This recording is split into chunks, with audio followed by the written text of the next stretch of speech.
ABC has already capitulated to Trump once in paying the settlement over George Stephanopoulos. And hopefully this is the start of, saying, I'm not so fast. I'm not going to bend the knee that easily. Welcome to Raging Moderates. I'm Scott Galloway. And I'm Jessica Tarlov. Jess, how are you? It's time for banter. Shana Tova. Yes. Let's Jew it up. Right back at you. I did not know this, but our producer, David Toledo, grew up near me in the Valley. Oh, I didn't know that either. Yeah, I went to school with all my buddies who ended up populating my fraternity at ZBT, where I ended up rushing because I heard they had live-in spaces, and I didn't want to live with my mom the rest of my life. And it ended up being a Jewish fraternity.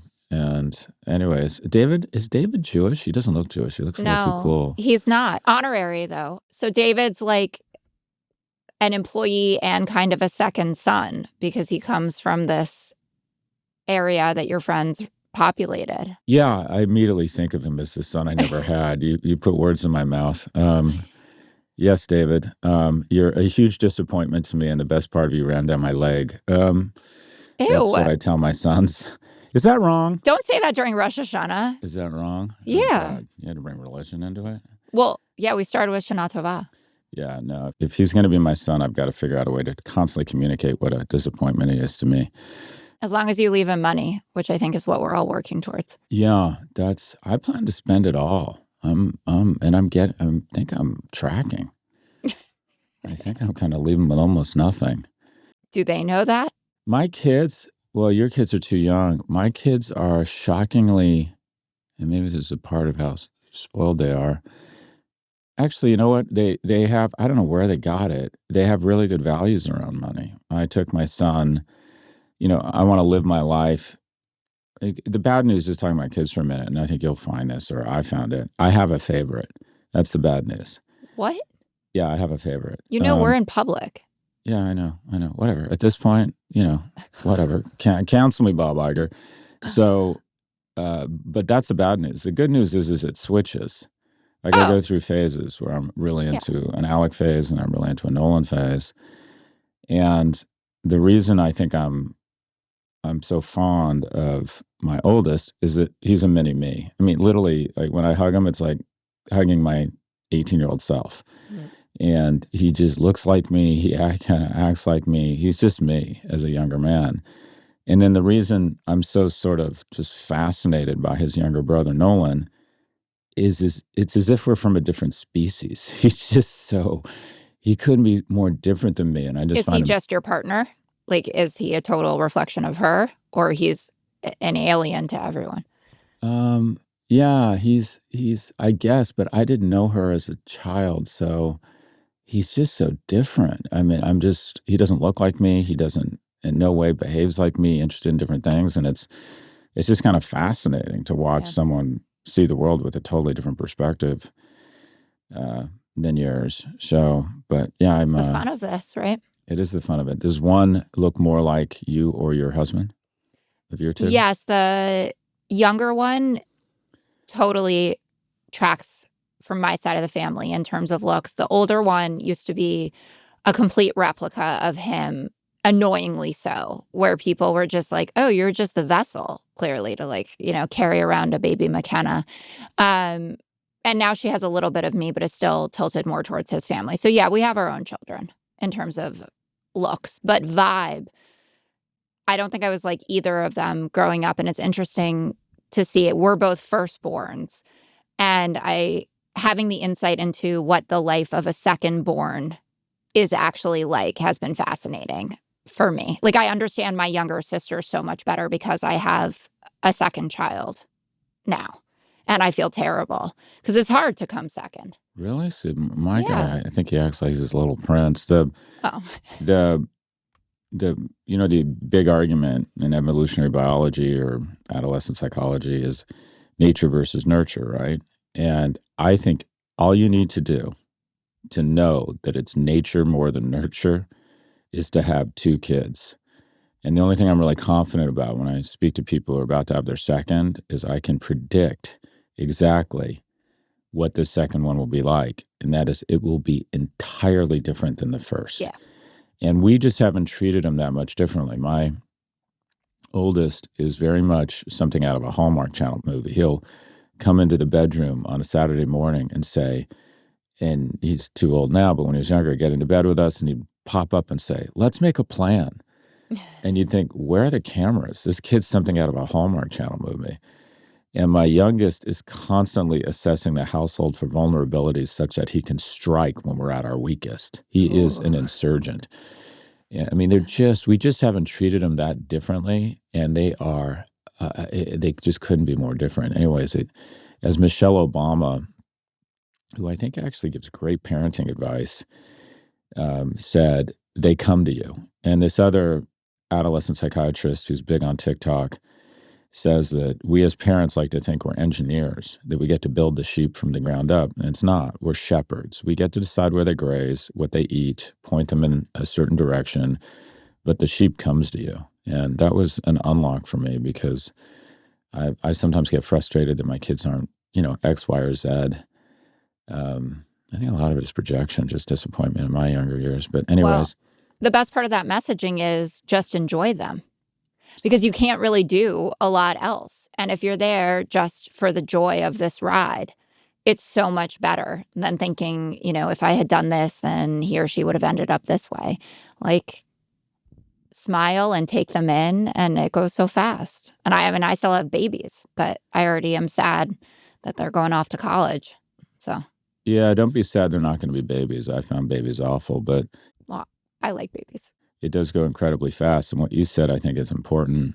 I've been thinking a lot about this as I write in my book, Notes on Being a Man. Out November 4th, available on Amazon for pre-order. But it does help, and I think men have a tougher time with this, but there is an unlock. And that is if you're social and selfish, and I'm both those things, and you've had your 20s and 30s mostly single and unencumbered, you get really used to going to brunch and hanging out with fabulous people and saying yes when someone invites you to F1 Vegas and just going. And the moment you just say, okay, that shit's over for the most part, and the weekend is about the kids, it's actually quite liberating and relaxing because when I was younger, or when I was your age and single, I was very much chasing it. How do I hang out with more fabulous people? How do I do more fabulous things? How do I spread my feathers, do cool stuff? There's a certain amount of pressure around it, or maybe that's because I was just insecure. But there's something very relaxing about knowing I know exactly what I'm doing this weekend.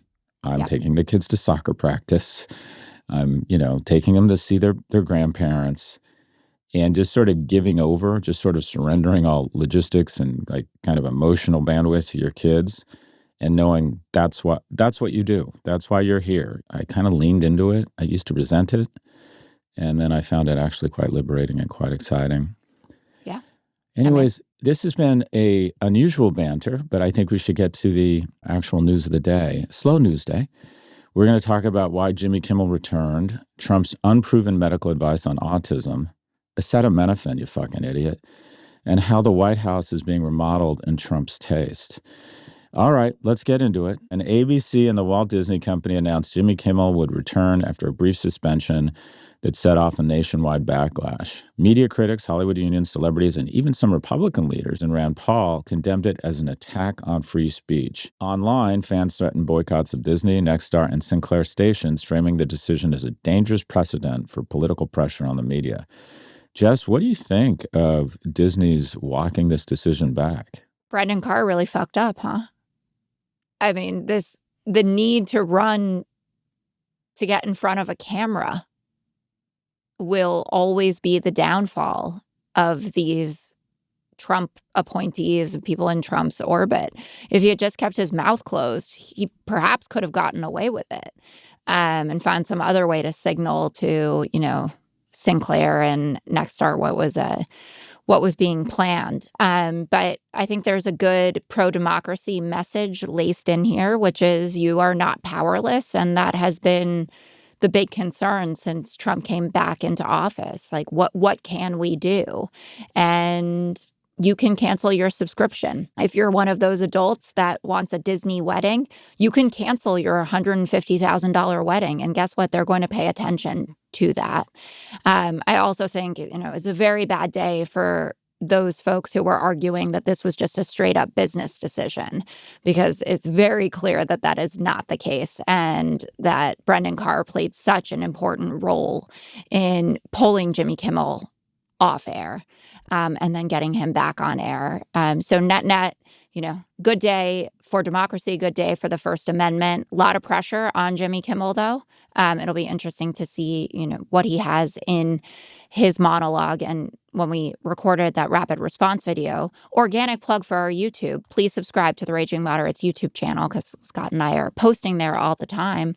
I said, what's been nice about this is it's really felt like a grassroots movement. I think that letter that the ACLU organized with over 400 artists and entertainers, actors, et cetera, that signed on, Meryl Streep, Tom Hanks, Selena Gomez, et cetera, made a big impact. And things like Zohran Mamdani saying that he wouldn't participate in a town hall that would be televised on ABC because ABC doesn't support the First Amendment. People hear about those things and they take stock of it. And ABC has already capitulated to Trump once in paying the settlement over George Stephanopoulos. And hopefully this is the start of, saying, I'm not so fast, I'm not going to bend the knee that easily. What's your updated thinking? Yeah, I'm fascinated by corporate communications, and corporate communications has been one of the greatest ROIs for corporate America. And that is, they are spending money on AI, obviously increasing money, on direct-to-consumer technologies, what have you. But the greatest increase on a percentage level across corporate America has been in corporate comms. And that is, they recognize that increasingly companies used to, a stock that was in the steel sector or in the weapon sector or in the technology sector would trade within a fairly narrow bound of a multiple in EBITDA. And who traded at the high end usually had better positioning, better brands, and a CEO who's a little bit more charismatic. Now the band of the multiple on EBITDA or earnings is so dramatic. And much of it is about the storytelling capabilities of the CEO. Amazon was essentially a company built on a story. And that is, if you read Amazon's or Jeff Bezos' 1997 letter to shareholders, you just wanted to go out and buy stock, and you did, which gave them access to such incredibly cheap capital. They could buy more planes, build more warehouses, hire more logistics people, and get you basically anything in the world for free with Amazon Prime within 48 hours. And no one else had the capital to go to war with Amazon, and they just kind of blew everyone out of the water. So your storytelling capabilities here have become incredibly powerful. And so corporate communications departments have been just booming and hiring more people. It's all about the story. And then when Alexander Karp, is that his name, the CEO of Palantir, does this really innovative thing where he walks around his office doing the earnings call live on Instagram, everyone's like, wow, this company is so innovative. And the company trades at 100 times revenues, which makes absolutely no sense. And also,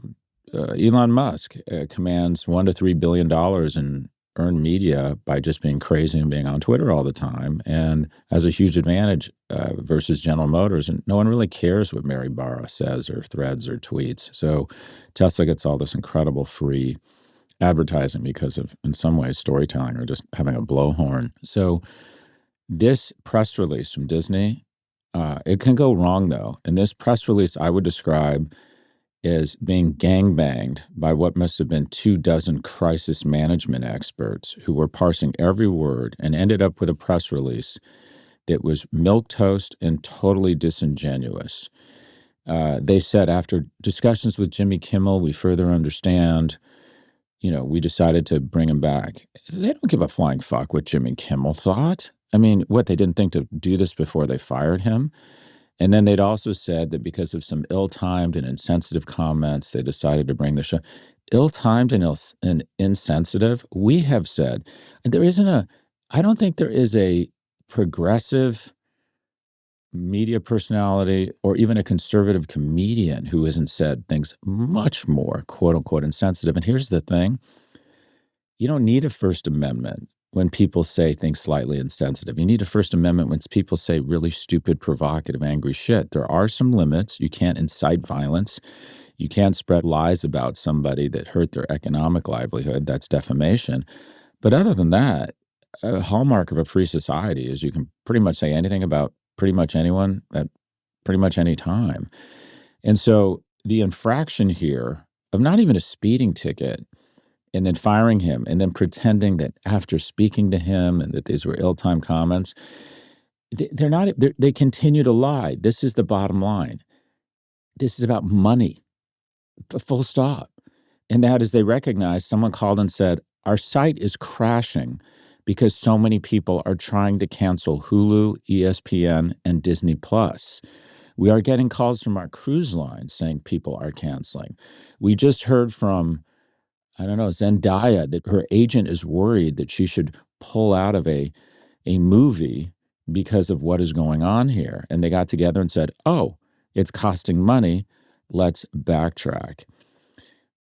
This is a prime example of how societies continue a downward spiral into fascism. They have a strong man, and this isn't the first time Bob Iger has really fucked up. You know, he's the one who initially started this bullshit by settling with, over the whole George Stephanopoulos, settling with Trump. When you think the alligator's around you and if you just cut off a finger and give it to them, be clear, they're going to come back for the arm. And so they started this. They were the first ones. They could have been the front lines and said no and sent a signal. And just FYI, Jess, I'm going to buy $10 million in equity and then be the beneficial owner of another $10 million in Disney stock, file a 13D to replace the entire board and fire Bob Iger, who has shown that he is not only a terrible fiduciary for all Americans, has no fidelity to the principles that have made him a billionaire so he could walk around in cashmere sweaters and go to the Oscars, but he should be fired. They fired the wrong guy. Any one of these things you could say, all right, he made a mistake. This guy is clearly, the 73-year-old Bob Iger clearly doesn't understand the atmosphere in. Let's ignore the fact that he is a terrible American. Bob Iger, you are a terrible American. You have turned your back on the ideals and the principles that have made you a fucking billionaire and have given you an extraordinary life. But in addition to that, he clearly has lost all ability to read the room and read the culture and understand new technology and new platforms and what it means to be in the business of media. I can't think of a CEO in the Fortune 500 that is more ripe to be fired. So one person gets their job back, the next. There absolutely is someone at Disney right now that should be canceled. And it should be the CEO, and also there should be more scrutiny on the board. A board is there to save the CEO from him or herself, to go, this could be really bad for us. And instead, they were listening entirely to what they thought were their consumers, and that is the broadcast station Sinclair and Nexstar, who distribute Jimmy Kimmel across local TV stations. But this indicates to me that Bob Iger absolutely needs to go. A terrible American, a terrible fiduciary for shareholders, and someone whose judgment, that expiration date, has clearly passed.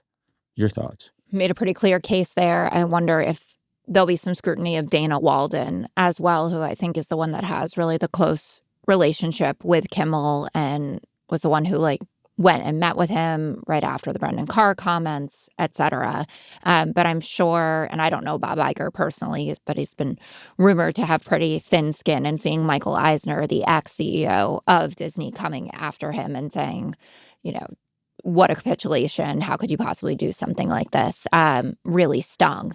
I'm curious to get your take on the fact that Sinclair is saying that they are not going to start airing Jimmy Kimmel again. They're in charge of 31 of the affiliates, right, that would normally air it. When they took Jimmy off air last week, they aired a Charlie Kirk kind of documentary that made him out to be a prophet. The CEO of Sinclair donated $250,000 to Turning Point, and I believe is waiting on Kimmel's donation, which I imagine is not coming.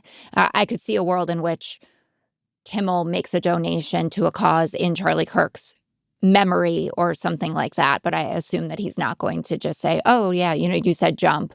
I say how high. And now I'm going to give, gobs of money to an organization just because you said so, versus it's something that I really believe in. What do you think the future is of the deal that actually set all of this off? Because, Brendan Carr was speaking on Monday at the Concordia Summit and tried to backtrack and say, I wasn't, right out of Goodfellas, as Ted Cruz put it. I was just saying that the hard way is when you have to actually lodge an FCC complaint. Everyone sees through it. Donald Trump sees through it, I'm sure, as well, and knows exactly what's going on here. But do you think the merger will still go through, or what are the kind of business implications of Sinclair saying we're not going to be airing Kimmel? I think the merger will likely go through because the merger is a function of consolidation and cost cutting, which is happening across this industry because, their audience is literally dying. Local TV stations, people tune into local TV stations to see a guy who's in his 60s or 70s that they trust and a hot woman in her 30s in a sleeveless dress to find the weather, basically, to get the weather. And the only reason these things have survived is that 2 or 3 out of every 24 months, they quintuple their ad rates and they get a tsunami of political spending because political campaigns are under the impression that old people vote and that old people still watch the local news. So these things get sold out and they basically lose money 18 to 21 months a year. It's like specialty retail. The dirty secret of special retail is that they lose money for basically 50 weeks, 48 weeks a year. And then from Thanksgiving to Christmas, they just make a ridiculous shit ton of money. The same is true or becoming true with these local news stations. And that is they make a lot of money during the election. However, I think Trump has changed that. And it's the same reason MSNBC and CNN are dying. And that is a 70-year-old white woman. She knows who she's voting for. She's driving her 2012 Audi A6, which is just fine for her. She doesn't need a car. And she's spending money on healthcare, some time with her grandkids, and saving money. Advertisers hate those people, but politicians used to love them. And since Trump showed that you can win presidency by going on podcasts and ignoring cable news and broadcast, ad-supported broadcast, you're now seeing, and I'm talking my own book here, but it doesn't mean it's not true. Ad rates have gone through the roof and ad spending on podcasts have gone through the roof. And I think you're going to see a dramatic transfer of capital from these local news stations to, as always, Google, Meta, but also podcasts, which are growing faster than any ad-supported medium out there. So what do you have to do when you're in a declining business? They can still be good businesses, but you have to consolidate. So Sinclair and Tegna will merge, and then there will be 2 CFOs, and whoever plays golf with the new CEO will get to hold his job, and the other will get a decent package and get out of there. But they will basically go in, and they will have, if there's 2,000 people at corporate at one and 1,500 another, 3,500, that'll go down to 2,400 or 2,300. It's what happens to mature industries that are in decline. It's consolidation and cost cutting. So that'll still happen. The question is, and this goes back to what I find most encouraging about all of this, is, I've been thinking a lot about a national economic strike where consumers, especially wealthy consumers, make a concerted effort to slow their spend or target the slowing of their spend. This was exactly that.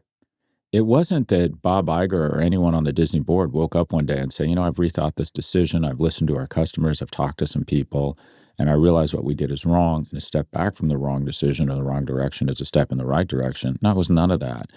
It was, oh, fuck, people are flexing their economic muscles and canceling Disney Plus. So people and also artists could say, if Jerry Seinfeld raised his hand and said, and he may not have the ability here because he's probably sold his rights, saying, I don't want Seinfeld on Sinclair or Tegna stations, or Nexstar or whatever it is, that would scare the shit out of them. They'd be like, okay, maybe we should get out of the business of censorship. So the most exciting thing about this, the most heartening thing about this, is that consumers are starting to flex their consumer muscles. And at the end of the day, everything these people do, and this is one of the reasons we love private companies and capitalism, is that they are totally focused on nothing but the value of their shares. Full stop. Full stop. And the unfortunate thing is that I don't think they recognize that they haven't read World War II history. They haven't read, basically how people are perceived. And that is, people are actually more hostile towards the cowards than the strong man themselves. And that is, you hate Trump or you love him. That's not changing. The people who are really going to ruin their reputations are the people who are seen as cowards that facilitated this slow burn to fascism, the people who enabled it, the people who their whole lives pretended to give a flying fuck about America and American values and wrapped themselves in the flag when it was convenient. And then when they were tested, they failed. Your thoughts? I hope you're right. And we're going to take a quick break so we can talk about this war on Tylenol. But I think that same sentiment will be very valid in discussing all of those Republican senators that put Bobby Kennedy Jr. in one of the most important roles in America and the vast implications for the health and safety of Americans, especially American women. So let's take a quick break. Stay with us. Welcome back. Trump announced Monday that the FDA will alert doctors that acetaminophen used during pregnancy can be associated with a very increased risk of autism, urging women to use Tylenol only when medically necessary, such as for a fever. Experts caution that autism has multiple causes and the science linking Tylenol to the disorder is far from settled. Acetaminophen remains the safest over-the-counter option for pain or fever in pregnancy, while alternatives, including ibuprofen or aspirin, can be risky, and untreated fevers can also harm mother and baby. Tylenol maker Kenvue said there is no credible evidence linking the drug to autism and urged pregnant women to consult their healthcare providers before taking any medication. Let's listen to what Trump had to say. But this is a very strong recommendation, maybe stronger from me than from the group, because they're waiting for certain studies. I just want to say, I want to say it like it is. Don't take Tylenol. Don't take it. If you just can't, it's just fight like hell not to take it. There may be a point where you have to, and that you have to work out with yourself. So don't take Tylenol. I hate him. I don't really mean that. I'm not a hateful person, but the anti-science angle, the stupidity, the cruelty. Have you ever witnessed a group of people so hell-bent on making the lives of women harder than the Republican Party right now? Between the Dobbs decision and just kind of saying if you live in a state that doesn't really care about women's reproductive health, that's on you. Cutting people's Medicaid, millions of kids born every year on Medicaid, rural hospitals closing. I'm watching all these men. There was one woman in there, and I don't know how she didn't just say, like, F you all.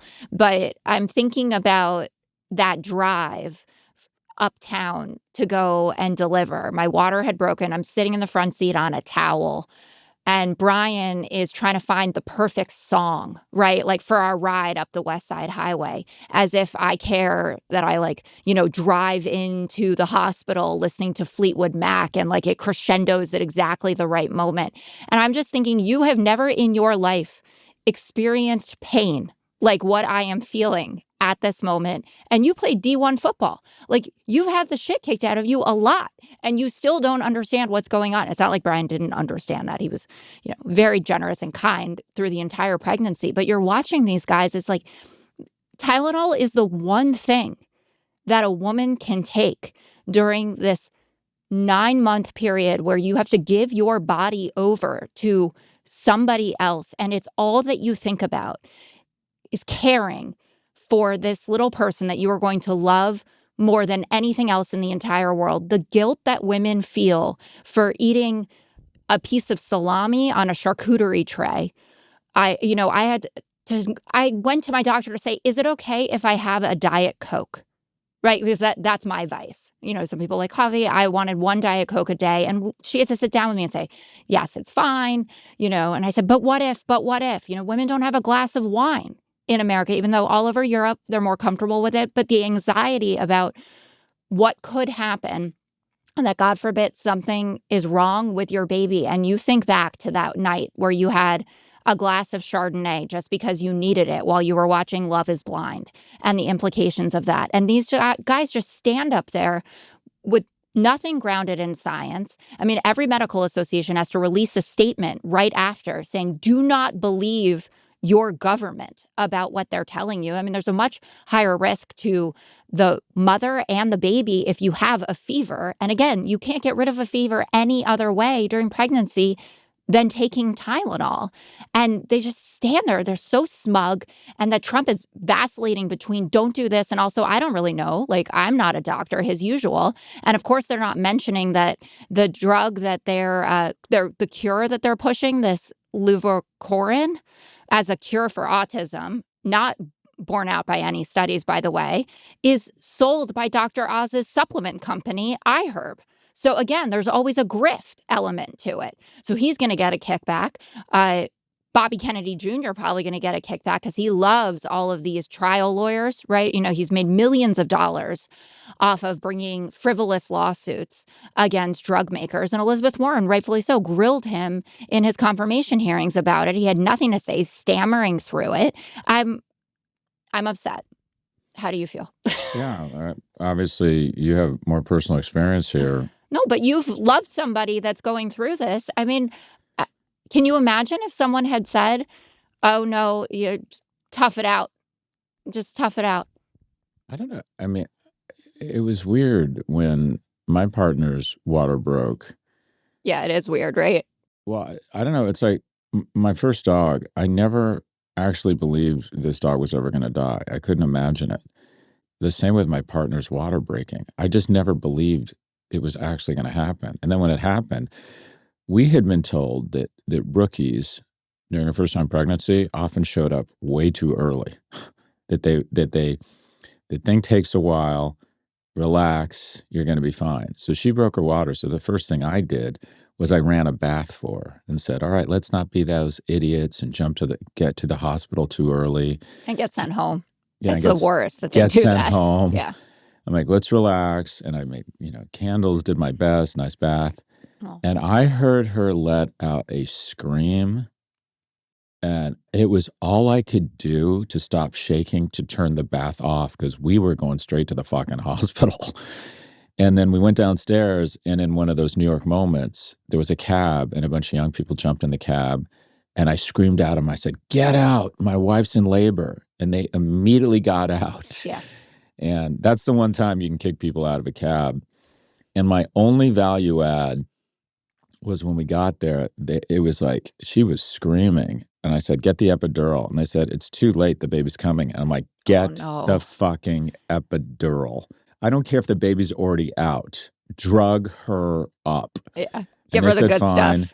And they went in the spine or whatever it is. And I think that was a good move. And then being the man I am, I couldn't stand. I was so nauseous. At one point, I felt like they were more worried about me than about, and they kept saying to me, "If you need to sit down," they said, because if you pass out, we're not going to do anything. We're focused on the mother and the child, because they could tell I was in a very, very bad way. But anyways, as usual, I'll turn this back to me. The studies are inconclusive. There have been some large observational studies that have shown the prolonged acetaminophen use during pregnancy is associated with higher rates of neurodevelopmental disorders in children. But these studies aren't controlled, meaning this hasn't actually been proven yet. Researchers at Yale are currently doing extensive research on the topic, and currently there's no safe alternative to Tylenol for pregnant women. Until more definitive research is published, the FDA and the CDC will continue to recommend acetaminophen as the safest OTC pain reliever for pregnant women. In 2006, 1 out of every 110 children was diagnosed with autism. Now it's 1 out of every 31. My thesis is that every wealthy family whose kid and is not getting straight A's and playing the violin by the time he's 13 is clearly autistic. And I don't mean to diminish the real issue of autism, but every parent I know from a wealthy household has had their kid tested for autism It just feels to me like, and maybe you would say, well, that's good. It's better recognition. But I think a lot of it is just a massive increase in diagnosis across the whole ecosystem. The answer, the treatment for autism when I was a kid was sit the fuck down. I'd never heard the term.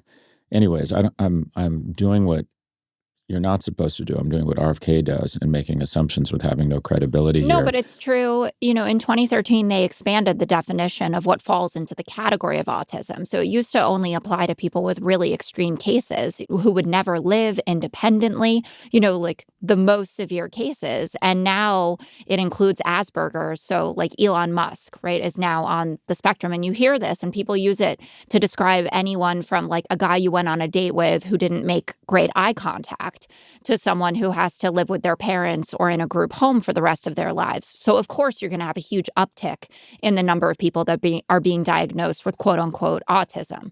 I also think there is an over-testing and over-diagnosing problem, which we have, across medicine generally.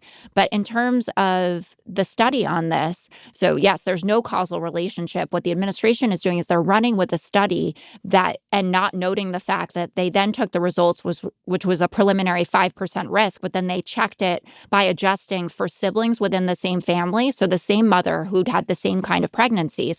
And then the outcome completely disappeared. It got the 5% risk went down to 0%.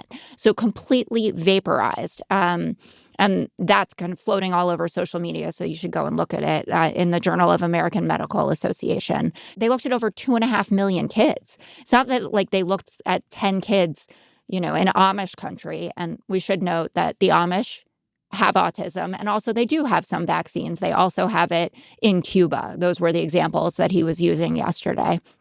Also, we know some things about what causes autism, and it's old dads. So are we banning Viagra or Cialis? Because like I dropped my daughter. Those are fighting words. Those are fighting words. I'm not trying to ruin your weekend. Oh my God. But I dropped my kid off at pre-K and there are plenty of 65-year-old dads there, saying, oh, your first day of the threes. And I'm thinking like you're more of a risk than the fact that I had a Diet Coke and some Tylenol. But no one talks about that. It's true. No, it's. I'm not trying to take your drugs. I think you're also not having more kids. So not a problem for you. But no, the store is closed.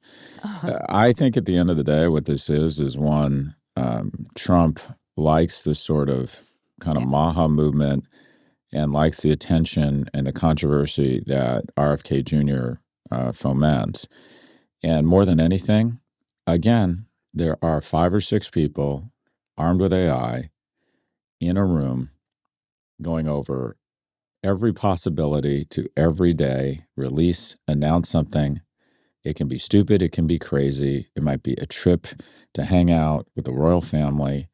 It might be a 50% tariff today on Brazil to do one thing, and that is get him to mispronounce acetaminophen. That'll dominate the news cycle and push out the word people can easily understand and pronounce, and that is Epstein.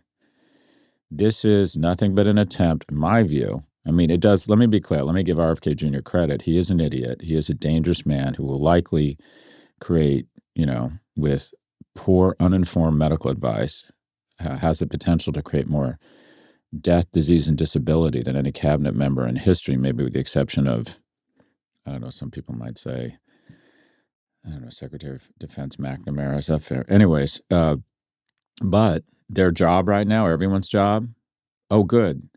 And they weren't happy about Kirk's murder. That many of them were friends with him. I think there's genuine concern there. But this is great. This will keep Epstein out of the news for 3, maybe 4 days. Oh, we need something new.